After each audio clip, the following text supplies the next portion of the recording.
ഇന്ന് കുറച്ച് നെല്ലിക്ക ഉപ്പിലിട്ടാലോ എന്ന് വിചാരിക്കുക. കഴിഞ്ഞ ദിവസം ഷോപ്പിൽ പോയപ്പോൾ വാങ്ങിച്ചുകൊണ്ട് വന്നതാണ്. ഇത് ഈ നെല്ലിക്ക ഉപ്പിലിടുന്ന സമയത്ത് ഞാൻ എൻ്റെ ചെറുപ്പകാലം ഞാൻ ഓർക്കുന്നത്. എൻ്റെ വീടിൻ്റെ അടുത്താണ് എൻ്റെ ബ്രദേഴ്സ് പഠിക്കുന്ന സ്കൂള്. അവർ ആശ്രമത്തിലാണ് പഠിച്ചത്.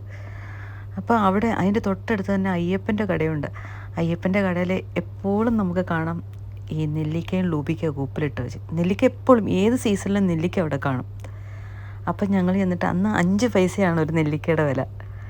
അപ്പം 5 പൈസയ്ക്ക് ചിലപ്പോൾ 1 അല്ലെങ്കിൽ 2 കിട്ടും. ഇതുപോലത്തെ വലിയ നെല്ലിക്കയല്ല, ചെറിയ നെല്ലിക്കയാണ് അവിടെ കിട്ടുന്നത്. അപ്പോൾ എന്നും എൻ്റെ ആങ്ങളമാർ വരുമ്പോൾ ഞാൻ കാത്തു നിൽക്കും ഈ നെല്ലിക്ക കൊണ്ടുവരുമെന്ന് നോക്കി. ഞാനും എൻ്റെ അനിയത്തി എൻ്റെ 3 ചേട്ടന്മാരും എനിക്കുള്ളത്.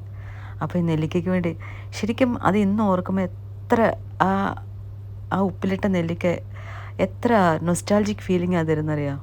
ആ ഒരു ചെറുപ്പം എനിക്ക് തോന്നുന്നില്ല ഇപ്പോഴത്തെ കുഞ്ഞുങ്ങൾക്ക് കിട്ടുന്നുണ്ടോ ഇല്ലയെന്ന്. നിങ്ങൾക്കാർക്കെങ്കിലും ഇങ്ങനത്തെ ഒരു നൊസ്റ്റാൾജിക് ഫീലിംഗ് നിങ്ങളുടെ ചൈൽഡ്ഹുഡ് പാസ്റ്റ് ഡേയ്സിലുണ്ടോ? ഉണ്ടെങ്കിൽ കമൻറ്റ് ചെയ്യേ കേട്ടോ. ശരിക്കും ആ ഒരു കാലഘട്ടം എന്ന് പറഞ്ഞാൽ സ്വീറ്റ് മെമ്മറീസിൻ്റെ ഒരു കാലഘട്ടമായിരുന്നു. ഇന്ന് കാലം പുരോഗമിച്ചിരിക്കുക. അന്ന് നമുക്ക് ഉപ്പിലിട്ട നെല്ലിക്കയുടെ കാലഘട്ടം മാത്രമേ ഉള്ളായിരുന്നു.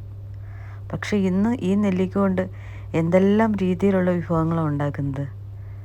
പിന്നെ അന്ന് കാലത്ത് നമുക്ക് അച്ചാറിടുന്ന ശീലമുണ്ടായിരുന്നു.